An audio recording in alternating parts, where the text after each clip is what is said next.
Well, ladies and gentlemen, welcome to another episode of the Nation80 Podcast. It's your boy Rod. Mike, how you doing? I'm doing good, man. I'm glad we're back for another episode. Trying to get this thing started up again. Yeah, absolutely. 2 weeks in a row. Let's keep it going. I know we're gonna have a lot to divert through the holidays, but hopefully we can stay on track. You know what I'm saying? So today we're going to go over a few things. Mike, how about you start us off by just telling us something that you've been watching this week or reading this week? So actually, it's interesting that you brought it up. So I just started watching the Amazon show Lord of the Rings. And I don't know if you watched the Lord of the Rings movies back in the day, but I was huge into them, at least the original three. I never watched the prequels. But I just started watching the show. And the show takes place like thousands of years before the original Lord of the Rings movies. And so I'm about 3 episodes in, and man, it's really good. Like I wasn't sure how I was gonna feel about watching that type of show because I don't even watch Game of Thrones. And comparatively, Lord of the Rings is PG compared to Game of Thrones, right?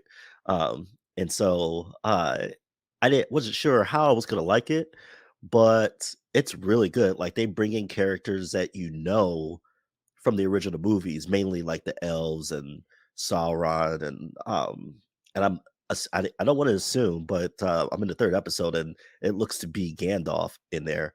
And so it's cool that they bring them in there, and they're showing a lot of like scenes from the movie, like a lot of locations from the movie that had been destroyed or abandoned or whatever. And in the show, they're like at the height of what those locations are, and how prosperous they are. And it's good. It's really good storytelling. It's a nice mix of action. Like I said, it's not, when you think about, Game of Thrones and how bloody that is, it's not like that. But it does a pretty good job of keeping me interested. So I've been pretty excited for that. I think it's an 8 episode season. And so I'm excited to get through that. I was watching it this morning, the 3rd episode this morning, and I was like, man, this is actually pretty good. The production value is amazing, but I mean, it's Amazon, so they got the money to spare. But that's what I've been watching this week. It's just a really good show. I was going to say, with all the money that reportedly Jeff Bezos spent on it, I mean, from my understanding, it was like $1 billion invested into it. I think it's like $100 million per episode. Oh, I can believe it. Like you might as well be watching a movie at this point. That's how it looks like. Right. Yeah. And again, I agree. So from what I've heard about the Lord of the Rings, I think the timing was kind of bad when they put it out, because they put it the same time as the new Game of Thrones came out. Right. So there was kind of that, tug of war there, number one. But then on the other side, I don't know. I heard, can you attest to, like, I guess the story took a while to get going? Yeah, it's definitely, I don't want to say a slow grind, but it's not, like I said, it's not like Game of Thrones where you're just getting into it. It's definitely, and I'll preface this by saying it certainly helps to have watched the original movies. So you have a good idea of what's going on and what the world is supposed to be. Whereas if you've never watched the movies, it's probably a slower paced story than you might be accustomed to.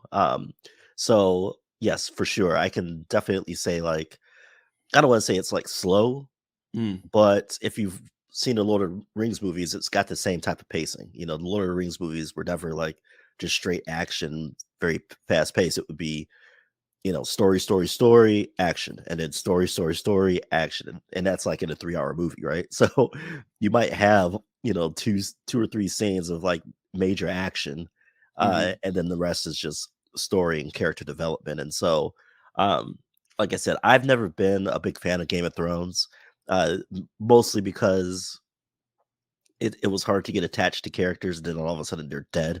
I learned that lesson from the very first episode, where my boy, what's his name? Sean something, but Sean Bean. Yeah, he is it died at the Sean end of the Bean? first season. Yeah, Sean Bean. Yeah, Mhm. so once they killed him off, I was like, oh Lord, here we go.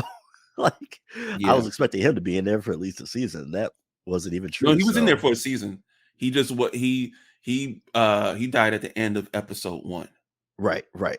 The Um, son was pushed off a tower at the end of the first episode, yep, and so that's when everyone was like, "Oh, wow, we're really going an interesting route with this." yeah. So, Yeah, so um, I just never been one for those that type of thing. Like I want to see like if there's a character I like, I want to see, what the deal is going to be. And I was just never, and the characters that did stay around, I just didn't care for. So mhm. um and especially after the Red Wedding, I was like, no, this is not for me.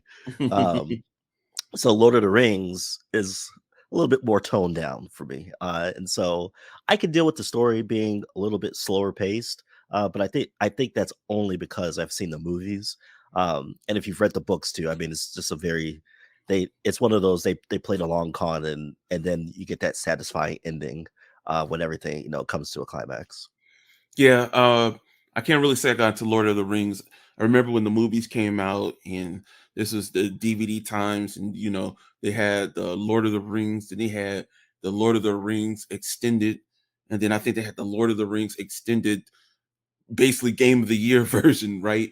They had like all these different versions. So I and then they were like, I think about almost 2.5 hours each, maybe 3 hours. And some reason it didn't grab me. But I think kind of like you were saying, Mike, I think it kind of goes both for both series. Game of Thrones, I think even though I know some casuals grabbed it as well, but I think reading the book really start that to see how it's going to take place, and kind of like how it lost its way towards the end because there was no books attached to it, is why they got the ending that they got. And I think Lord of the Rings, their fan base is the same way, where hey, I read the books for years. I can't wait to now see this visualized a little bit better, because I believe it's there. Is it before or after the movie, or is this like they're now taking the movies and they're now going deeper into the storyline? So it's basically like a prequel. Hmm. So this takes place before both movies, actually. Okay. Um, or both trilogies. So you had like Hmm. the original Lord of the Rings, and then you had the Hobbit. Um, and so now this one, and like I said, it's supposed to take place thousands of years before those movies. However, they do sprinkle in a few characters that are, Little fan service. yeah. Well, I won't even say fan service. Like Mm, they're like integral parts to the show. mm. Um, and but they don't do it in such a way that it's like, okay, we know who these people are.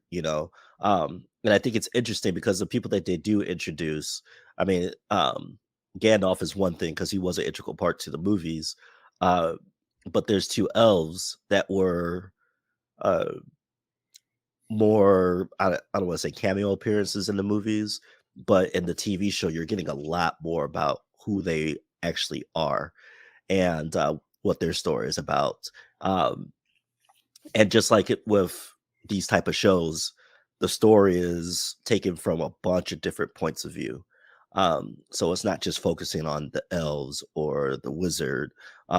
It's focusing on the humans. It's focusing on the orcs. It's focusing, on all these different characters, or just even the hobbits had their story in this, and it's pretty cool. I think it's pretty cool. So um, I think that the fact that there's not that much action doesn't bother me. I actually like it now that I think about it.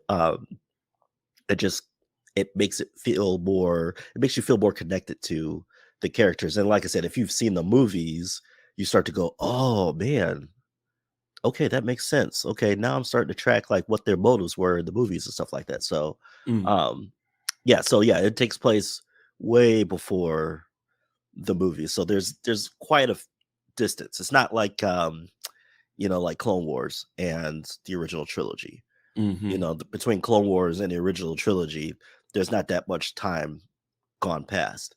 Okay. Compared to It's this, you got a blank canvas because you can right. kind of It's direct more how you like, want this to go. yeah, kind of more like you remember the game Knights of the Old Republic for Star Wars? Mhm. It's kind of like that distance, because that Mm. that game takes place thousands of years before even Clone Wars.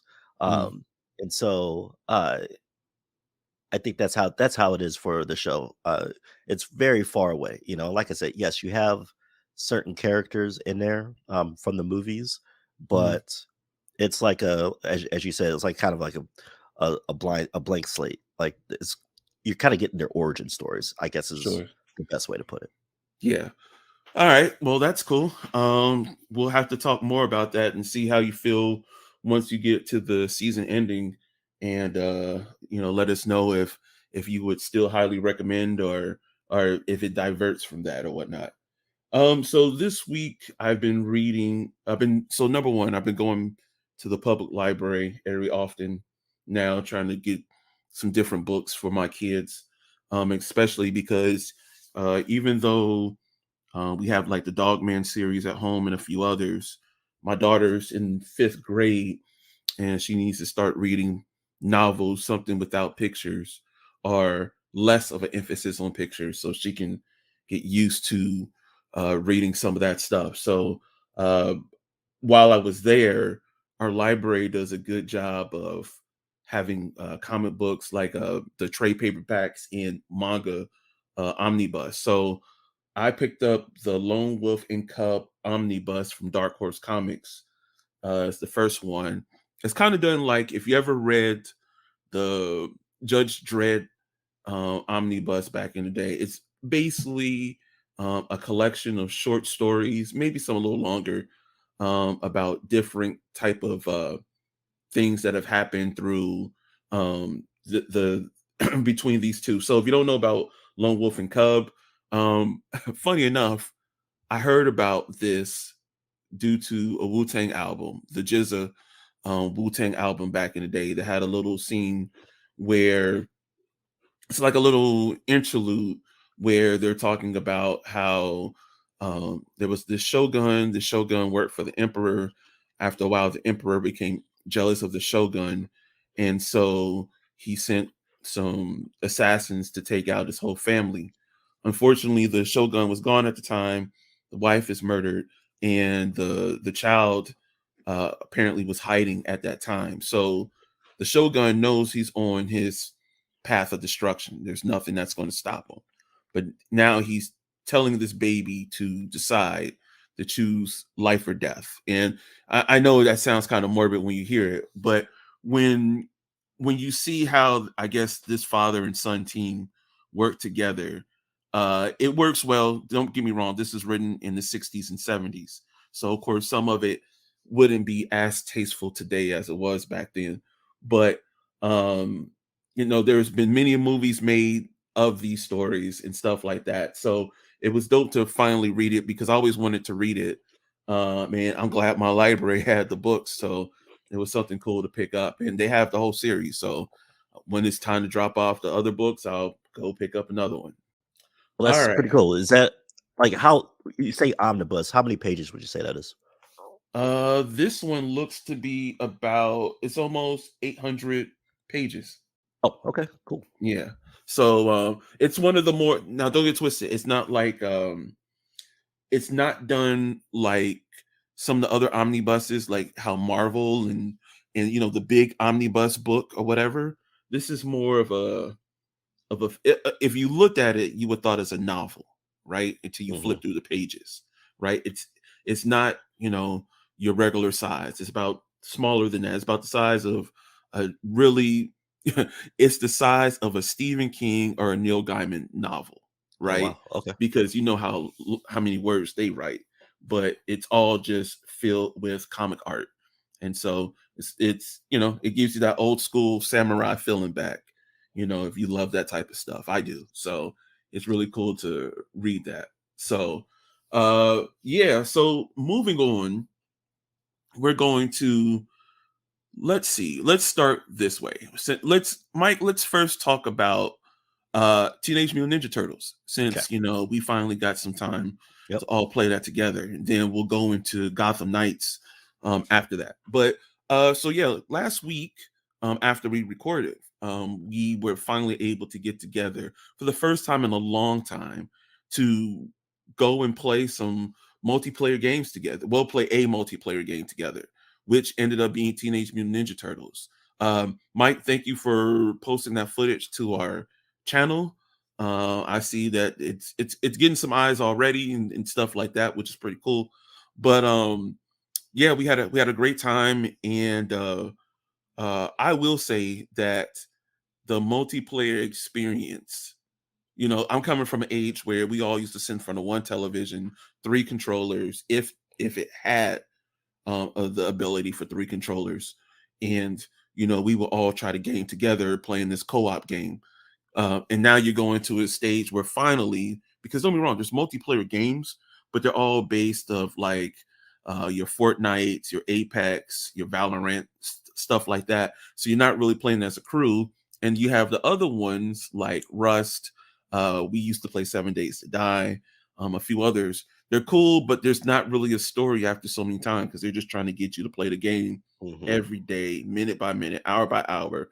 And you build, and then one day you wake up, you're like, I'm tired of this. I'm not doing it anymore, right? And that's kind of what happened with 7 Days to Die. But overall, Ninja Turtles gave us that old school arcade feel where, you're going back and we all got to pick our favorite characters back in the day. We already had a routine, which is funny because, there's 4 Ninja Turtles and the original crew, it's 4 of us. It's my cousin Damon, Michael, my brother Brandon, and myself. But since then, we all knew which character was ours, and that has not deviated in over 30 years, right? From the TV show. So, Mike, what was your thoughts of us playing Ninja Turtles? Yeah, I mean that was a fun session. I think we were on for about an hour and a half, and you couldn't tell by the video because I cut it down quite significantly. But it was fun. It was fun. Like you said, yes, we have multiplayer games out right now, but not in the vein that was like this. In fact, and the only game that I could think of where I had this much fun, where you had a story and had all these action aspects to it, was probably Borderlands. And since then, we really haven't had that. Like you said, we got the first person shooters, cool. You got your grinding games, like 7 Days, or like was it GTFO? Oh So yeah, you got that's right. yeah, so you got those kind of games. And it's difficult. It's difficult because we all live in different states around the country, right? And we all have families, and trying to schedule that kind of time is really difficult. And especially if you're trying to play a game that's if it has a really deep story and it takes time and stuff like that, or you're trying to do one of those games that's a survival game and grinding and you know so with Teenage Mutant Ninja Turtles, like you said, it gave us that arcade like experience. And yes, it's got a story and everything in there. And honestly, it was really just kind of cool to have the nostalgia of seeing all those old school villains, some of them that I even forgot about, like the Rat King. I completely forgot about him. So and as I'm editing the video and I'm going through it, I'm like, oh yeah, I forgot about that. I forgot about that. So it was a lot of fun, very very responsive game, especially online. Um, I tried to go back and play the original Turtles in Time game, and just because that's always been a favorite of mine, Mm-hmm. and just to see how it holds up, how does Shredder's Revenge hold up to Turtles in Time, and man, I mean, there's a clear difference. It's the art style is not that much different. It's not like they decided that they were going to change the art style and do something different. They basically kept the same art style, just made it a little bit more modern, especially with some of the animations. And the gameplay has just been fantastic. Like it's fun, it's fast, and when a couple of us went down and you got to try to revive your fellow turtle, it's like hurry up, give me up, give me up, give Mm-hmm. me up, so Yeah, it's that was better than fun. throwing quarters in it. Yeah, yeah, so that was fun. I thought that was a good time, and I would urge anybody. I mean, I wasn't kidding when I put it. as a title in the video, is it game of the year? Like, it's not been a great year for gaming. You have a few games that came out this year that have been really good, whether it be Elden Ring, Shredder's Revenge. But other than that, there really hasn't been that many games that people have hyped up and talked about. And so I am sure this will be nominated for game of the year. Whether we'll win or not is another question, but it's that fun of a game. And I finally picked it up on Steam. Rodney, you and I actually tried through Steam to do the Steam like share play or whatever. And that wasn't too bad. There was a little bit of lag on there. And I was on the Wi-Fi, so that made it a little bit worse. But for the most part, that was still pretty fun. But to actually get a true, everybody's got their own individual game and, playing on their own, system. You and I played it on the Steam Deck. Brandon played it on his computer, of course. And you couldn't tell. Like, I was on Wi-Fi, obviously, on the Steam Deck. So I didn't have it docked or anything like that. I had a lot of fun with it. And, I would urge anybody to go check it out, whether it be on PC or on console. So one thing to clarify, I was using my actual PC, Oh, okay. not my Steam Deck, Okay. because I was using OBS to record. Oh, right. Yes, right. Yeah, you were using OBS. Yeah. Yeah. But the cool thing about that was, and you can correct me if I'm wrong, I didn't experience any lag, to be honest with you. And if it was very minute. Wasn't like, we play other multiplayer games where, the lag, especially sports games, that lag is prevalent, right? I don't even play sports games multiplayer most of the time because I can't compensate for the lag. Right. And so I rarely play it. But, like I said, I haven't had this much fun since Borderlands. I will even add Dead Island to it because Dead Island, the story wasn't the greatest. And those racial stereotypes were hella prevalent, but but it was still a fun experience overall playing that game as a co-op mode as we were going through hordes of zombies and stuff like that. Dead by Daylight. I mean, no, not Dead by Daylight. Or is it? Was that the other one where you're parkouring through zombies? Right. I know what. I think it is. I am. It sounds. I think that's right. I could be off base on that one, but no, it is Dead by Daylight. Okay, so yeah, Dead by Daylight. I haven't played part 2 yet. I'm waiting for that thing to hit $10. But Dead by Daylight was also fun as we were parkouring through hordes of zombies as well. I don't remember finishing that game with you and Brandon, but I remember us getting down with that. But one game that we've been thinking about just because it's almost time is Gotham Knights, right? And we got a little bit of news about Gotham Knights that came out this week. One of the things is that this game will not have a performance mode and is being capped at 30 frames per second. Which so I'm going to be first to say that I don't know how I feel about that if I was playing on my PC, but I feel like because I'm most likely to be playing this on my Steam Deck, I don't have that much of an issue, but it concerns me just because in the background, we've been hearing all these things about the game. So just to go back real quick, I have an article here from IGN where they talk about what they're answering questions about Gotham Knight. And here's what they have to, and here's what the developers have to say. I know many of you are wondering about the availability of a performance mode for Gotham Knights on consoles.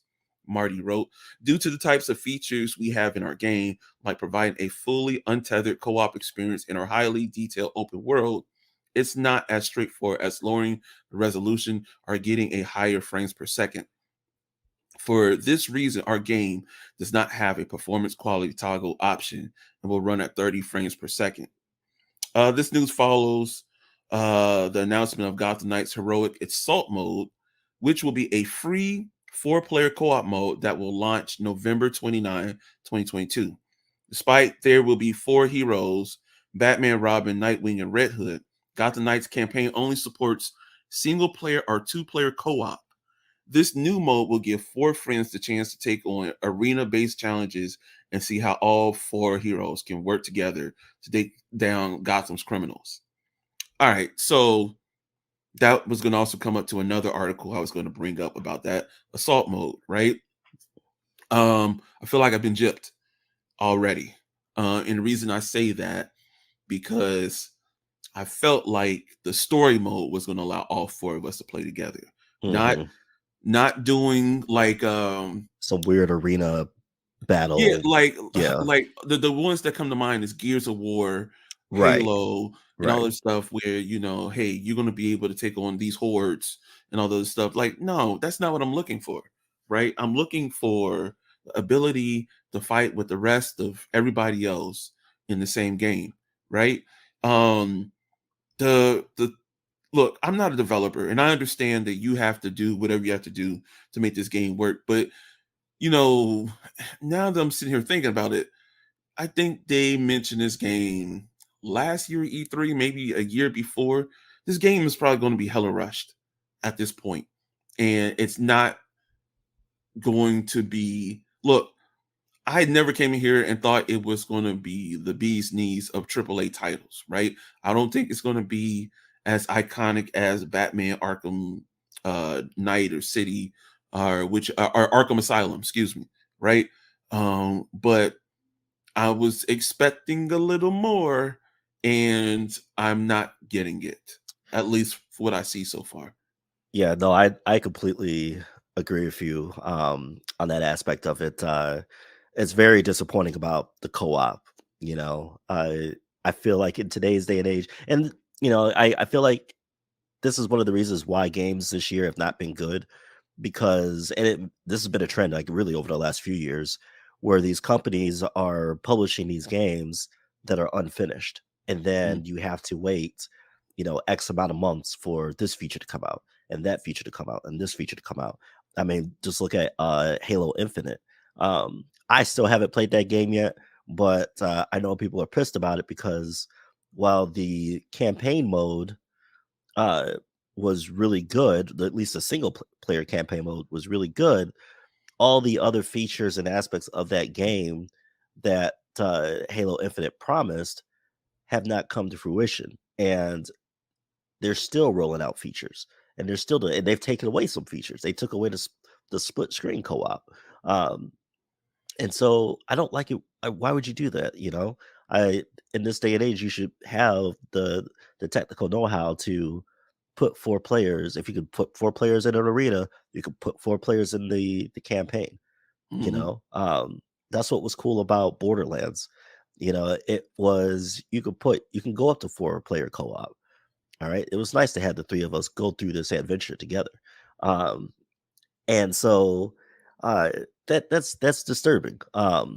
The If I'm a console owner, because I thought it was really interesting, they said consoles instead of just whole system wide. They didn't include PCs in there. But if I'm a console guy, I saw a thing on online today where they showed a picture of Arkham City and on the PS4 at 30 frames per second, and then this new game on the PS5 at 30 frames per second. What the hell? Like, are mhm. you how are you not able to take advantage of this hardware? You know, and like you said, I don't understand. I'm not a developer. I don't know what it's like to be a developer. I understand there are certain consoles that are harder to develop games for than others, but at the same point, it's the PS5, right? It's been Like, around like almost 3 years now, 4 yeah, years. yeah. And like if I pay $500 for a PS5, I want to play at 60 frames per second, especially if you bought a TV for it, right? I want to play that game on 4K at 60 frames per second. Now, me personally, when it comes to these type of adventure games, I almost never play them at 60 frames per second. I prefer it at 30 because if it's a story based game, I like to feel that story. It feels more natural. Um, it's like you're watching a movie, right? Um, I say by 60 frames or 120 frames for things like sports games or first person shooters. In fact, there's a game I just bought the other day, and um, it's an action adventure game. It's a story driven game, and I was playing it this morning, and uh, it's I had it capped at 60 frames per second. As I'm going through it, it just didn't feel right. Like, it was jarring to me, not because of like frame pacing or anything like that, but because 60 frames per second for me on an adventure based game uh just doesn't feel right. I need something that's fast, that's more action oriented, like a first person shooter or like a 2K or a Madden. So that doesn't worry me too much for when it comes to the PC. But like I said, if I'm a PlayStation person, uh this is not what I bought the PS5 for, right? Mm-hmm. I want my 60 frames per second. Okay, I was able to get that with Spider-Man, with Miles Morales and the remaster. So why can I not get that? If I feel like if the folks that made Spider-Man can give their players the option to do performance mode at 60 frames per second at 4K, then Gotham Knight should be able to do the same thing. And as you said, this development of this game has been super shady. I have not heard one person be overwhelmingly excited about this game. It's cool, but I got concerns. Everybody says I got concerns. I if you go on YouTube, there's a couple gaming channels that have I guess you could say early releases, and they've been playing through the game, and they have footage already online and stuff like that. And even though I don't think they're able to review the game as you go through the playthrough, if you played video games, you can see that there's some issues with the fighting mechanics or other things of it, right? So I would definitely not consider this a game that I'm going to be purchasing on opening day. Right. Like the holidays is right around the corner. I guarantee you a 50% drop. And so I'll be willing to go for that. And then, Mike, like you mentioned about the PS5, I had to look it up just to be sure. We're almost on year 3 of the PlayStation 5. They still have chip shortages. They still run out. They still are sold out everywhere. Whereas I know this is apples and oranges, but I'm doing the comparison here. Steam Deck, who also had the same chip challenges, have already came up with a way to work their way through them. And not only that, but have been able to increase production. And now, as soon as you order one, you receive one, right? Now, that might change around the holidays, I would assume. But I think that's a big deal because we've had this conversation before. Because I know, Michael, you were really, burning a hole in your pocket because you wanted to buy something at the time because you were looking at a PS5, an Xbox, because you were still waiting on your Steam Deck. And now that PlayStation exclusives are coming to PC, I don't have a reason. I can't justify buying a PS5. There's only one game as of now that would make me buy a PS5, and it's going to be something that's going to shock you, and that's MLB The Show, because it's not anywhere else. It's nowhere else, right? Yeah. But the minute that thing comes to PC, like all consoles for me are null and void, right? Xbox already brings their stuff to PC eventually, and then PlayStation has finally got on there, like Uncharted 4 and the Legacy is coming soon. Spider-Man is coming November 18th. Horizon Dawn is already on there. Eventually the sequel will be on there. The Ghost of Tsushima is going to be on there soon. I mean, probably sometime next year. And then The Last of Us, I think 1 is coming like the end of this year, or maybe early next year. So, and we'll almost certainly get Ragnarok next year. Absolutely. So, So, and look, I understand those who want to play it right now. They need the day one release. So I get it, but I'm not that guy anymore, right? I have, me and Michael both share our libraries, and every time some shit goes on sale, I have 30 games that I know I'm not going to play anytime soon. Hmm. Right? I know and then Michael has another 30 games, that he's bought. And you could say that we're being facetious, but no, these games are $1, $2, Right. $5, right? Before you know it, in a month, them games all build up, and next thing you got 50 games that he Hmm. heard of. Um, and the worst thing Steam ever did was give me a wish list. So I Right. get an email, hey, this game Yep. is now $10. Well, guess what? I'm all over it. And Yep. that's what's gonna happen with Gotham Knights. If I know it's coming to PC. I believe it's a day one release on PC. I want the game because it'd be cool to have a DC game other than Injustice to play, and Batman, which doesn't play the greatest on the Steam Deck. But I know you can modify it and all other stuff, but you still have to do quite a bit. But it'd be cool to have a game to play. But again, with all the technical issues that seem to be coming from this game, a day one release I mean, a day one purchase would be kind of ridiculous. But I am, and then the co-op just kind of really disappoints, because I assumed, and maybe that's my fault, I assumed that it was going to be 4-player co-op, or maybe that was Suicide Squad, but one of them was supposed to have, hey, this is 4-player co-op. Right. So I need to go back and look at Suicide Squad and see that, because I don't want it in this tournament style. We're gonna go round by round. You know, I hate being, back in my day, but there's something to be said when you miss uh Rainbow Six Terrorist Hunt, right? When Hmm. it's, you three going in there, taking out whoever. Don't be wrong, it's still there, but it's just not the same, Right. right? Um, and now you have these co-op modes that they're like, hey, y'all get to play together, but there's no real storylines. We want you and your crew of 60 people to spend hours on hours. Destiny 2 comes to mind. And it just doesn't work personally for me. I don't have infinite time to play a video game, Right. right? Me and you just beat Spider-Man. As soon as the ending credits rolled up, uninstall, right? Right. Yep. Not because the game is bad. Great Yeah. game. No Just reason to don't keep it have on time. there. Move Yep. on to the next one. You don't get to keep 60 gigs of my hard drive space, right? Right. No, I mean, I think that's a great point, because I look at it like, Elias gets to play. He's already beaten God of War now, I think 3 times. Mm, Because that's all he religiously plays. When it's the weekend, it's God of War. After school, after his homework, it's God of War.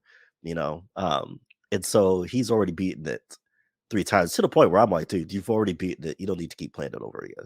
But he's like, no, he's turning into a completionist, you know. mm, So he wants to complete everything mm-hmm. on there.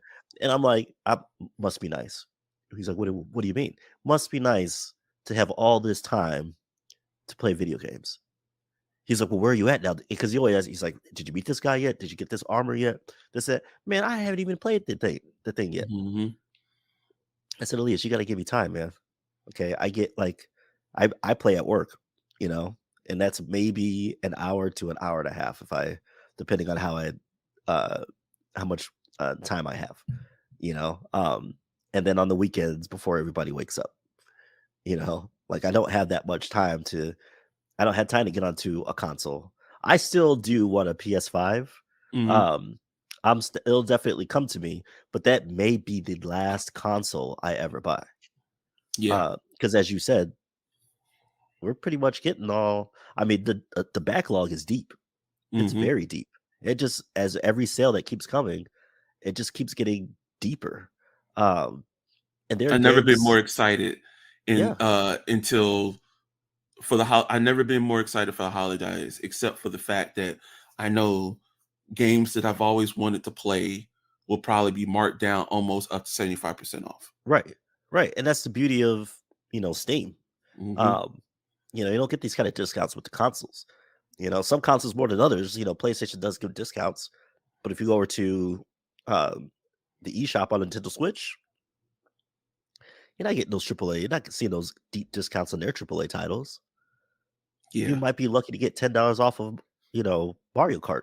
I was just about to bring that up, because it's the only thing. My Nintendo Switch is sitting next to me, and the battery is dead, and it hasn't been used in probably 6 months, right? Right. And part of that problem, matter of fact, Mike, let's since we're having this discussion, just think about the ecosystem for the Nintendo Switch compared to Steam, Right. right? Or even PlayStation is a good thing, right? Like on my Nintendo Switch, if I wanted to go purchase a game, I have to go put in my login because it doesn't all work from a Nintendo network like PlayStation Plus, or Mhm. I don't know what it's called these days, right? But or even Xbox, right? So even to get to the store, got to put in my password, drill down, and then they got like 3 levels of protection to make sure you don't get scammed, which I respect. But it makes it harder for me. And then because of the lack of sales on particular titles, why am I going to go through all this work, mounted or not mounted, to purchase a game? Mhm. Whereas I get onto the Steam Deck, the first thing the Steam Deck says when you go into the store is, hey, we would like to introduce you to every title that we think works great on the Steam Deck. Yep. And if you click over to another column, you can still see all the games that we have here. But since you're on the Steam Deck, which we recognize, here's everything we think that would benefit you. Here's the new stuff. Here's what's on sale. And before you know it, I done bought 8 games, right? Mhm. Because they work for my Steam Deck. Whereas Nintendo, Zelda, I guarantee you, if I look right now, it's still $60. And Yeah. that game came out almost 10 years ago, Right. right? Um, and then between the Pokemon games, all this stuff, I wanted to play a lot of the Mario games, but I'm not willing to give anyone $60 Right. for a game these days. And keep this in mind too. Like you talk about Zelda, and Mario Kart are not original Switch games. They're Hmm. ported games from the Wii Hmm. U. Yep. These games have been out for over a decade. If we can't get a discount on them, and if we Yeah. do, it's $10. I'll give you $10. Even the Oh, card. okay. And here's the thing. And I'm being a bit, I won't say bougie, but I'm being a little bit, because I could probably get the cartridge cheaper, right? But even then, it's still not even discounted to, let's say, where I'm only paying $20. Right. Yeah. You know, No. Like you're it might still, be $40 used. yes, yes, and that's the thing that just annoys me, especially with Nintendo, because don't get me wrong, they know what they got. I understand that part, but then because of that, it makes it. This could be my last Nintendo console, to be honest with you, Mm, because I don't want to go into another console and you first, like, oh man, Mike, remember when me and you tried to play Marvel Alliance 3, mhm, and they have no voice capability. So mhm. here we are on speakerphone Yep. as we play the game. I'm Huge not turn doing off. that. Huge Not turn doing off. that. It Yeah. was cool that we got to play it together, but there's no way I want to do that in the future. I should be able to hook up my Bluetooth earbuds and be able to reach out to you. It doesn't make any sense, Right. you know. Um, and yeah, it's not happening anymore, right? Um, and I'm Well, getting and go ahead. not having the Bluetooth support, Yep. and having to use if you wanted Bluetooth support, you had to get a hub to plug into your Switch. Oh my And goodness. then you can get that. Yeah, no, I totally get where you're coming from. I will say this. If they come out with a Switch Lite OLED, I'll probably Mhm. get it. Um, and I will also say that I have not used my Switch uh probably the same time that you have. Mhm. I just recently bought Mario Party Mm. um, because I wanted to have a family game that we could all play. And Jen's never played Mario Party. I was like, "You've never played Mario Party?" And Elias has always wanted to play Monopoly, uh, but I'm not trying to play Monopoly at 4 in the afternoon when we haven't even gotten dinner ready, and that game will take hours, right? Mhm. Um, and so, uh, oh, let's play and we'll try to throw other games in there for him to play with us. But I was like, man, maybe we'll do Mario Party. That's a game that I think we can all get down with. So I did buy it at a discounted price of $52. Shit. But I'm sitting Jeez. there shaking my head like, damn, man, I just spent $52 in the last 3 weeks and got like 20 games out of it, you know. Mm-hmm. I mean, I'm exaggerating, but I got a lot, and so will I ever get another Nintendo Switch or Nintendo system? If it's a Switch Lite OLED, yes. And then I think after that, that'll be it for me, just because I'm a junkie for handhelds, you know. From everything from my Game Gear, of course, Game Boy, Game Gear, my Game Boy Advance, my PSP, my PS Vita, um, and now the Steam Deck, and of course my Switch. I've always just been a handheld junkie. Um, and had it not been for the Steam Deck, I might have gotten some of these other, like the Ion Neo handhelds and stuff like that, that are really meant for playing retro games. Mm-hmm. Um, but I think after that would be done with buying a Nintendo system, because for the most part, like you said, I mean, the only games that I played that were straight up Nintendo games were Zelda. I still haven't played any of the Mario games. Mm. Um, but Zelda and Luigi's Mansion. I think that's Mm. it. And now Mario Party, but that's it. I just haven't been interested in playing any Mario games since Mario 64, to be honest with you. Um, Legend. legend, Legend. legend, Mm-hmm. and so like I see Elias play some of these games, I'm just like, eh, you know. And now that I don't need to buy these third-party ports where maybe they'll work, maybe they won't, or I had to wait 6 months for a patch to come out for it to really work. Mm-hmm. Um, like I got BioShock on the Switch, and it was great. That game's like 20 years old. Uh, but to have that was awesome. And then I had to wait another 6 months for another port, and another 6 months for another port. But now with the Steam Deck, not it's turning into like a fanboy Steam Deck. Mm-hmm. With the Steam Deck, I already have those games, and I find myself buying the indie games that I bought on the Switch on the Steam Deck now. Yeah. That's crazy.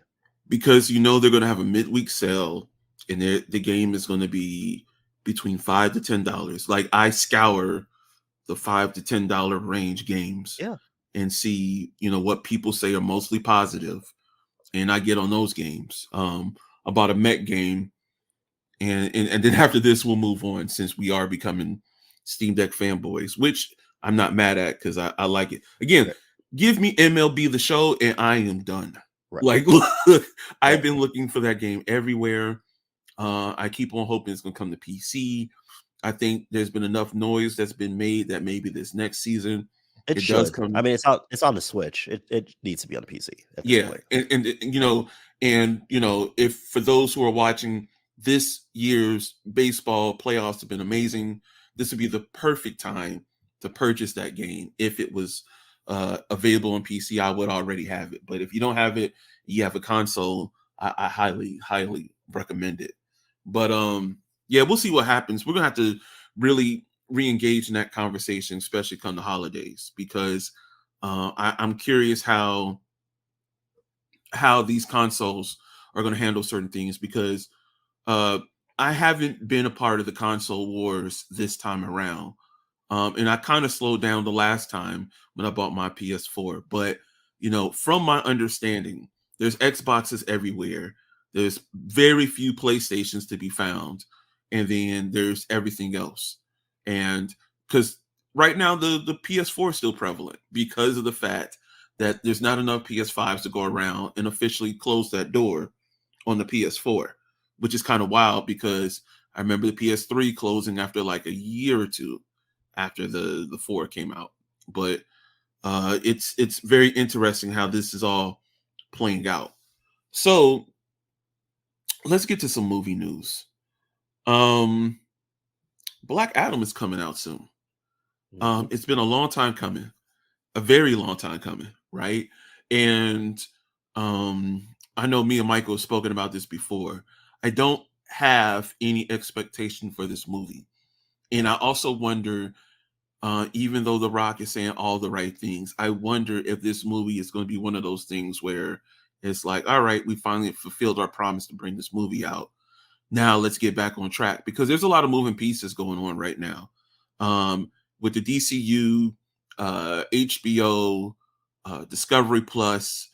Um, we don't know what's going to happen when the smoke clears. I know that they're now trying to work on, you know, making the DCU a cohesive thing, and we are waiting to see that happen. Um, we are also wondering if HBO is going to keep scripted shows, and the reason I say that because um, apparently reality shows are king when it comes to money and the lack of money required for production. So that is also playing a part. So those CW DC shows that we see are going to probably become less and less and less in time, right? The WB this past summer did a big revamp, and they got rid of Batwoman. Flash is last year's now. The uh, what is it? The Something of Tomorrow they got rid of, and then Batgirl was never shown the day of light, which Mm-hmm. they spent 90 million on, and then they got rid of a couple of other shows. There was a new Batman animated series that was supposed to be coming out that was scrapped. A few others that come to mind were scrapped as well. So uh, to be totally clear with you, now that I sit here and think about it as I'm talking about this, The Rock is playing with house money, right? If he does bad, it's like it is what it is because it's a DC movie, right? It probably won't be not even uh any drama off of The Rock, because guess what? The Rock just did Super Pets, which went number one for a couple weeks, right? On the other side of that, if Black Black Adam ends up being a great movie, then he gets to go back and say, well, I have exceeded expectations. Please add that bag to my account, right? And then DC is going to have to work again to determine how they're going to take this. Shazam. I know there's another Wonder Woman in the works, Suicide Squad, the Joker, the Matt Reeves Batman, and how they're going to turn this all into a cohesive universe or make it make sense, right? It doesn't even have to be cohesive, right?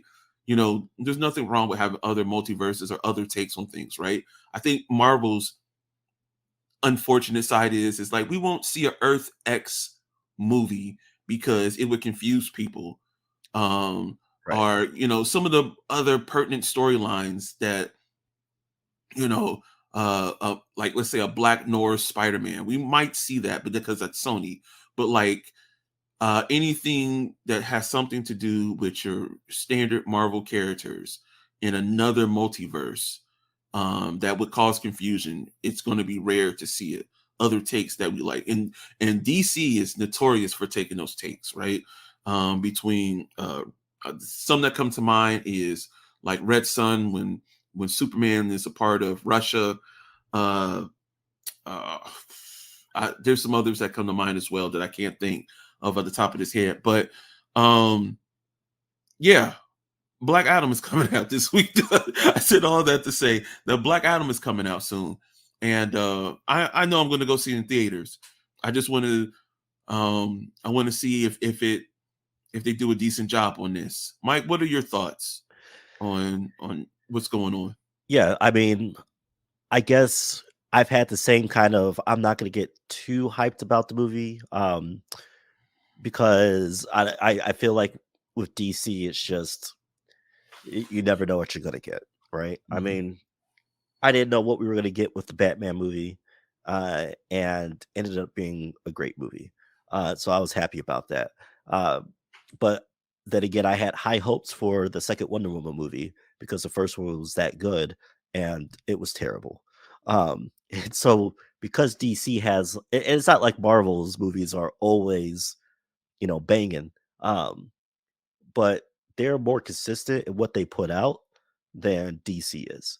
You go from highs to low in DC so fast that it's like, oh man, I just, and I love The Rock. I love The Rock as an actor, as a person.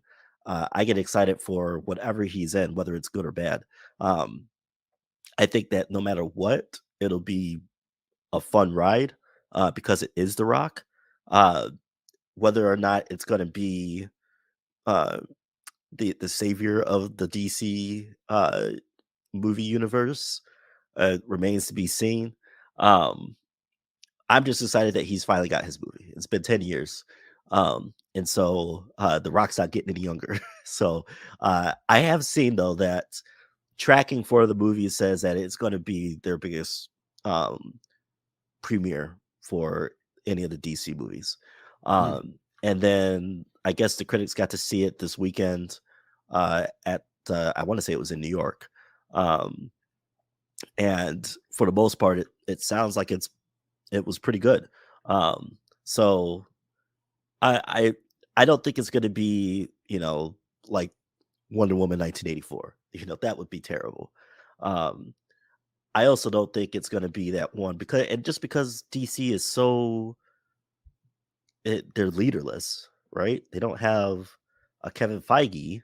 Um, they may say that they do, uh, but they don't really have a Kevin Feige, right? I think they've attempted like twice, Right. and They've neither one have been successful. You're right. And The Rock has gone on to say, uh, they're not trying to be like DC. He gives Kevin his props. Um, and I think that's the right thing for The Rock to say. Whether or not the people that make these decisions will listen is an entirely different thing. Like, you got to have somebody to be a leader at the top and to take the reins. Okay. And give us some consistency because, you know, where does this movie fit within the timeline and everything like that? They keep putting out all these other different movies, like we just saw the Batman. Um, Certainly that's not within this timeline of, the Justice League. So I don't know. I'm excited for the movie just because it's The Rock. Like you, I'm not gonna have high expectations. I most likely will not see this in the theater, just because I don't have the time to do that. I mean, I still haven't seen Top Gun yet, and I feel like I would be a great disservice to myself if I watched any movie in the theater before I see Top Gun. So uh, I'll wait to see what you say about it, and I guess I'll wait for it to come out on streaming. Yeah, no, I totally understand. Yeah, The Rock is one of those guys where I've went and I've seen movies of his I had no business seeing. And when I say that, I had no business seeing Rampage Oh in yeah, theaters. yeah. Uh, but Well, it because was The Rock. it's The Rock, right? And The Rock, you know what? And it's actually, to be honest with you, there's that love and hate relationship, right? Because I didn't see either Jumanji in theaters, Mm, but they're very good family movies. They mhm. are very good. But there's something about me that when I go to the theaters, I'm only going for a particular type of movies, Right. which are most likely sci-fi or superhero related, Mm. right? Um, there's been some other good movies that I wish I saw in theaters. That Michelle Yeoh movie that came out a couple months ago Oh yeah. is one of those movies. I'm still waiting for that to come out on streaming. Yeah, I don't know if it's coming anytime soon. Right. You might have to buy a digital copy, but there's certain things that I want to go to the theater about. Um, and then this isn't even a family road trip to the theaters type thing. Like, I'm thinking about one day after I get off work going to the theaters and checking it out. Right. Right. So because I do miss that, right? Um it's no offense to my kids, wifey, or anything like that. But I sometimes I just miss going to kick it in the theaters and catching something without the regard of this person has to go pee, $100 on the vending machine, whatever the case may be. I could just kind of sit there and soak it in and kind of enjoy and see what's taking place. For that matter, Mike, one thing I forgot to talk about was that It looks like Ezra Miller is returning for reshoots, Yes. and he's Yes. going in this Flash movie. Is coming out, and I know he came out with this statement. It's like, yeah, I'm going through some mental health strife, and I'm going to go get the help that I need and stuff like that. And to be fair, which, well, not to even be fair, to be honest, which is too late for me. Right. You should have did that after the first incident. I can look, I am not perfect, and I know that as someone who is in charge or the lead role of a movie, that magnifying glass is on you a bit higher than other individuals, right? But if you had just that one karaoke incident, blase, blase, blah, and this was the end of it, I would, and then you didn't, number one, repeat the behavior. Number two, um, were truthfully sorry about it. I can deal with that. But when it's incident after, and mind you, this is in my current home state right now, right? Right. Some of Right. these incidents, you know, and of course everyone is like, look, what are you doing? And then it keeps every week, it's something new. It's something new. It's like back in the day, there's certain rappers I used to follow, and you're like, all right, man, you got a problem because this is an everyday thing, right? And uh there's that part of you that goes like, man, we're really rewarding bad behavior out here, that you're going to keep the movie going, all the other stuff. But then you also have to look at it, there's probably over 300 people that have worked on this movie, and this one individual is about to stop everybody from getting a check, Right. right? And are recouping the money so they can go and use that money to go do something else with it, right? There's more at play than we think sometimes. And so yeah, Ezra Miller is coming back. And then, you know what? I don't even know how good this movie's going to be, because guess what? The dynamic that I want, we're not going to get. Cyborg and Flash. Because guess Right. what? Cyborg, the individual who plays Cyborg, is dealing with his own things with Warner Brothers. And I don't know Hmm. how quickly they'll bring Cyborg back now because of that strife that those two have had, those two parties have had. So um the Flash will be something I won't be seeing in theaters. Um so I guess this will be my only DC movie, because after that, I don't know if there's anything else coming. Right. Right. I know they have, and I'm doing in air quotes, stuff down the pipeline. Hmm. Um, but like you said, and I'm actually surprised. I'm extremely surprised that they're bringing him back to do this. And I know it's a money thing. You're Hmm. not going to, because they already had started shooting. Um, and so it the cost to reshoot everything, or even what they've already shot, find another actor, because it's not like you can't find another actor. Hmm. They could find another actor. There have been plenty of movies or franchises where they recast. Think about, yeah, just off the top of my head, I'm just thinking about Terrence Howard. Yep. You know, um, we saw him in the original Iron Man, and then by the time we get to the second one, it's Don Cheadle. So you can't tell me you can't recast it, and that was over contract. All right, that was an easy decision. You know, Hmm. um, whereas this dude is crazy. He's straight crazy, and if he's really, his mental issues, if they're legit, then I hope he gets help and uh, finds a way to correct his ship. Um, but this dude is crazy, and it's not that he made a statement. It's not that he said what he said was enough for the studios. It was, hey man, let's look at the cost benefit, the cost analysis on this, right? Like, Hmm. if we hire this actor to play the character, how much is it going to cost us? And are people going to be pissed and not come to the movie if we do this, and potentially losing out on hundreds of millions of dollars? Or do we roll the dice, take this guy, um, and the movie may be a hit, it may not be a hit, but at least if it's not a hit, we don't lose as much money, So I feel like this is a straight up business financial decision. Um, because we've seen other actors uh get the boot from certain For less. franchises for doing way less. I'm Hmm. and again, I'm just off the top of my head, I'm thinking about uh the female UFC fighter from Gina Mandalorian. Carano. Yeah, Gina Carano. Hmm. Gina Carano didn't go out there, starting bar fights and kidnapping people and throwing chairs through at women or choking women out or anything like that. She said some stuff on Twitter or whatever.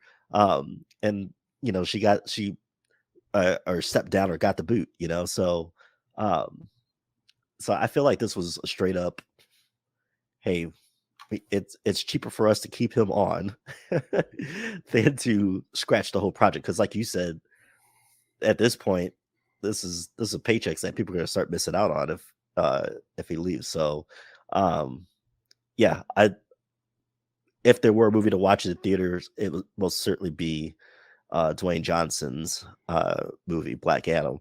Um, and that, and even like you said, the hype for Flash, to me, I just didn't like him in general. I didn't like the way the art style they went with him running. um, I just did not. I was not feeling him at all. Um, it would have been nice to see like the Flashpoint storyline, um, especially with the rumors of having Michael Keaton come back as Batman. Uh, but I'll wait for that to come out on HBO. Even if it comes out on HBO, because they are now doing these things where some titles have been messing around and they no longer are like an exclusive to HBO. They sell them to other places. Mm-hmm. So that would be kind of interesting to see what happens with that. So yeah, we'll be observing that. So Mike, there's one last thing I wanted to talk about. Since we get on DC all the time, we do a lot of DC, which is kind of highly deserved, but we get on them a lot. But now we kind of got to get on Marvel a little bit, because Marvel has a bit of a shakeup going on where Avengers: Secret Wars, Deadpool, Fantastic Four have all been delayed amid substantial scheduling shakeup for the MCU. And Michael, one of the things that we had talked about before was Blade. We talked about it earlier this week, off mic, of course, where we were talking about the director left. And so they're not going to make their cutoff of November 3rd, 2023 for their movie. So now they're shooting theirs for September 6th, 2024. But Disney has confirmed a raft of new dates following reports that work has been paused on Blade. Here's a full listing. So good morning, baby. So we have Chevalier. We have that's coming out in April 2023. A Haunting in Venice that's coming out September 2023. Blade coming out in 2024. Kingdom of the Planet of the Apes is coming out in 2024. Of course, these are not all Marvel titles.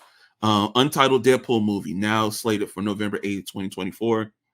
Fantastic Four, February 2025. Untitled Marvel movie. I don't even know why they even have that on here. Avengers: Secret Wars, May 2026. And then there was another untitled Marvel movie too that was removed from schedule that was previously slated for 2026. Yeah, so I don't recall, other than Ant-Man, because they had lost their director, many Marvel movie, and maybe early on, and I just don't remember. I don't recall many Marvel movies having these delays. Right. Do you? No. And I think what's been happening is that so with Blade, Marsala had issues with the director. And they just weren't happy with where that movie was headed. And so now this guy is left, and you're left holding the the stick or the paper, where it's like, okay, well, what do we do now? So I guess my take on it is that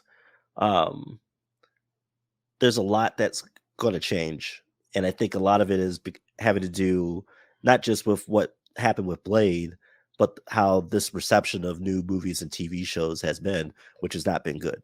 And so now you're starting to see Kevin make a lot of changes, and that's gonna push everything back. That's just gonna push everything back. So hopefully, he gets this thing solved. Um, I will say that I'm not overly. I mean, it's disappointing. I really want to see Blade, um, but I'm not uh, overly mad about it just because um, I still feel like even with these issues that they've had this year with reception and delays and all this other stuff that we hadn't seen in the um, you know 2 decades of movies that we got. Um, I still feel like because it's Kevin Feige, he'll make it right. Um, I can't say that about DC. So if it were DC, I'd be like, oh my god, whatever. I'm out. I'm out. And I think the fact too that I just especially with I think after Thor Love and Thunder, I've kind of been like, all right, Thor Love and Thunder was cool. Wasn't really what I was looking for. Um, some of the TV shows have not been what I was looking for. Uh, I'm I'm not as into. I'm not gonna say into the MCU, but I'm not as you know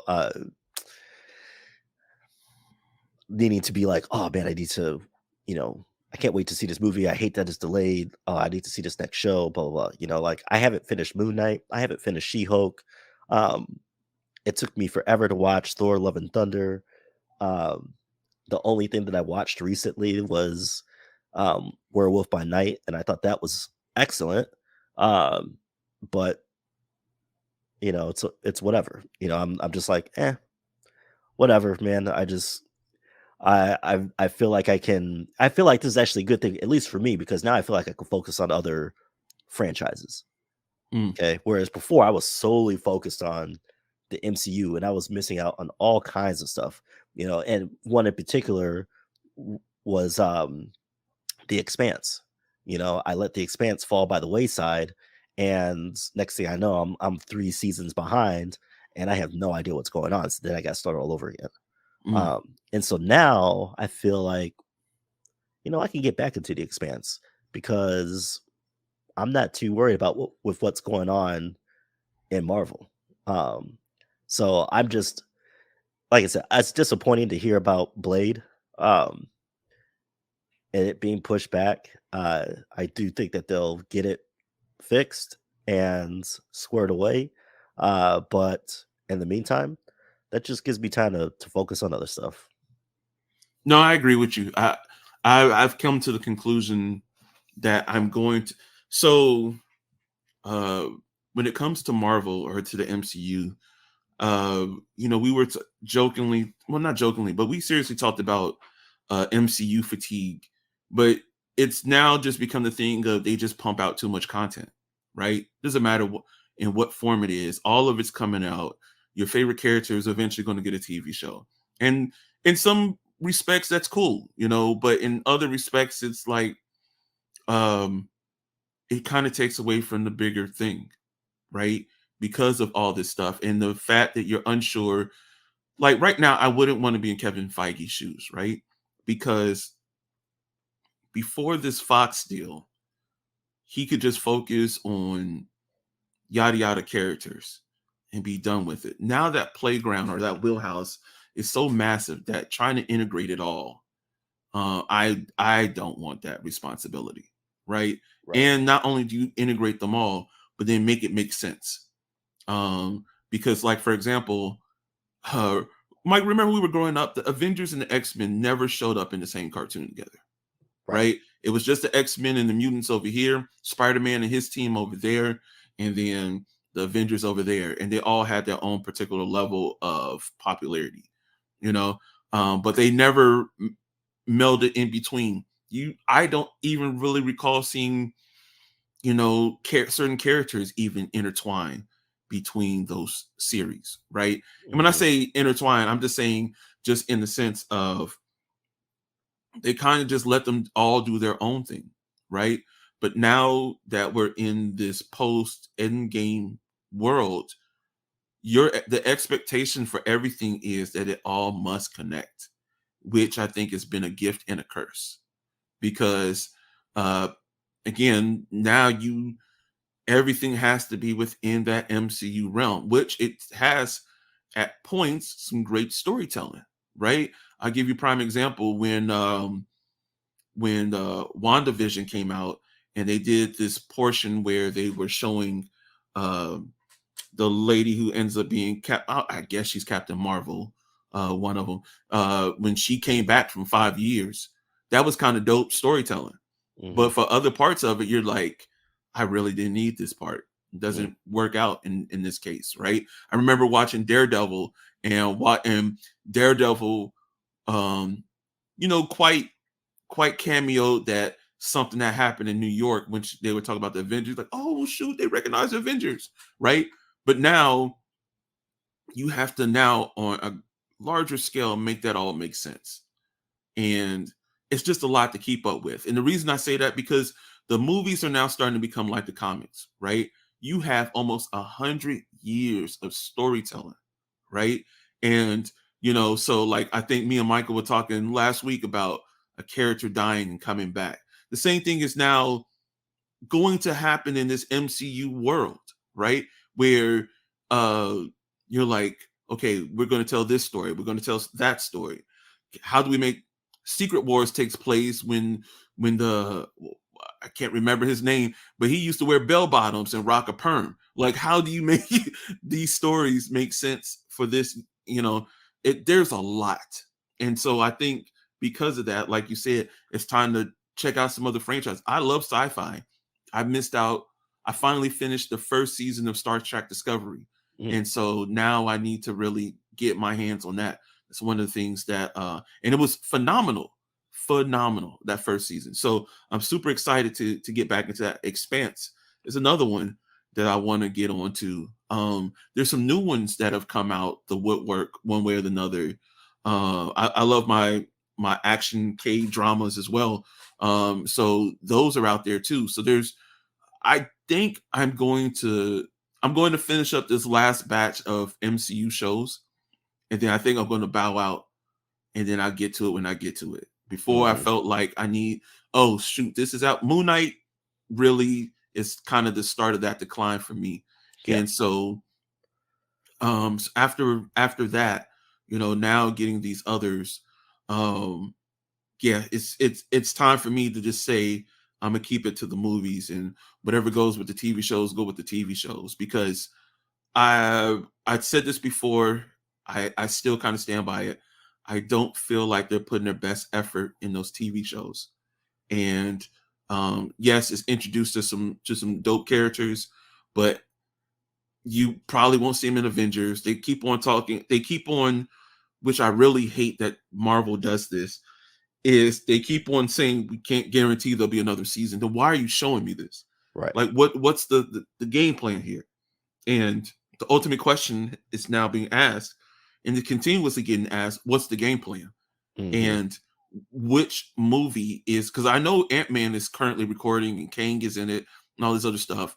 So is that where the game plan starts? Guardians 3 has already finished production and filming. Is that when the game plan starts? Like, hey, if you know what, I didn't need Thor Love and Thunder, but you could have gave me another intro movie right around this time, right? Mm-hmm. Of a character. And the only movie to me that out of this new batch that came out is Doctor Strange that I really enjoyed. Now I'm sitting here thinking about it. Internals was okay. Thor was okay. And the only other one is Doctor Strange, or am I missing something? I would say Shang-Chi. I would say that more than Shang-Chi. more Yeah, than yeah, Doctor yeah. Strange. Yeah. Because I think at least I completely agree with everything you just said. And I think we talked about this last week, was that they haven't given us, with the first, pre end game, it was, we knew about all the Infinity Stones. We knew Mm-hmm. it was going to evolve around the Infinity Stones, which eventually is going to lead you into Thanos. Mm-hmm. But um, other than Loki and WandaVision, and then Doctor Strange, there's nothing. We know it's all about the multiverse. Mm-hmm. Okay. And we only know that from those three things for the most part. Okay, that they're the ones that have, I should say only, but they're the ones that focused heavily on it. Um, and so after that, like you said, Moon Knight, Miss Marvel, I'll even throw Falcon and the Winter Soldier in there because that to me, I felt like that should have just been a movie and was not needed for it to be a TV show. Mm. Um, so like I said, I think the only one that I'm actually hyped for is Secret Invasion. Because that looks like it's going to be more on, um, it's going to have a different tone. I think Mm. that's going to have a different tone. It's going to be more of a serious tone. I don't know even know how much of that is going to have to do with the overall plan, right? Um, so because if we're talking about the multiverse and we're talking about eventually doing Secret Wars, how does Secret Invasion really fit into that? Other than, look, this is a closeout movie for Sam Jackson's Nick Fury Mm. and him dealing with the Skrulls. Um, But Secret so Invasion is a TV show, right? yeah, yeah. Okay. And so, and I can see that only being one, maybe two seasons. Um, but I see it as a closeout. We're closing out this character. Mm. We're not going to see. We may see him for 5 minutes in total in a bunch of movies or honorable mention, but I feel like this is a closeout for Nick Fury. And so, what else is there to really stick around for? There's, like you said, there's no where's the teaser? You know, there's no Mm-hmm. teasers. You Mm-hmm. know, we know the multiverse is involved. We know Kang the Conqueror is somebody that we need to watch out for. But then you throw the Eternals at us, and then now we also got to worry about the Celestials. Mm-hmm. Okay, so there's Celestials, there's Kang the Conqueror. If you're going to be bringing in the X-Men and Fantastic Four, does that mean you're bringing in Doctor Doom and Magneto? And how do they fit into the big picture? You know, Hey, we certainly, we haven't really talked about it, but remember the what if the Watcher's probably somewhere in this too. right? Absolutely, You know. absolutely. Because we saw the Doctor Strange from the What If show in Yeah. the Yep. multiverse movie with Doctor Strange. So, yeah, I don't know. So, like you said, I'm kind of in the same boat, man. Uh, I'm just going to other franchises, and when the next bunch of random movies come out, see what that's all about, um, and see what happens. But otherwise, the way that this post Endgame selection has been done, you're right. It's like they threw too much out, um, and I think that's because of the success of, you know, the movies that came before it. But I think now it's to the point where, okay, you tried to do too much. Let's try to pull it back a little bit. But I think they're kind of stuck now with, well, we can't pull it back. We've already opened up Pandora's box here. So Mm-hmm. everything's coming out, Well, and their own popularity is what's also probably eating them alive. I Right. think I kind of think of it back in the day, like when The Walking Dead first came out. The Walking Dead was primetime television. Everybody talked about it, but it moved so slow. And after a while, people just were like, okay, this makes absolutely no sense. Hmm. As they kept on progressing, right? And when it comes to this, like Michael, me and you have wished for years to get Star Trek in not Star Trek, Star Wars in a TV show format, Hmm. Marvel shows in a TV show format, and we were extremely hopeful for all those type of things. Now they're out here, right? And there's a couple different ways that they kind of screwed themselves over. Marvel won't even use TV actors and actresses in these shows. They Right. use movie actors and actresses in these shows, right? And you might be going, well, how come there's a difference? Because of their availability.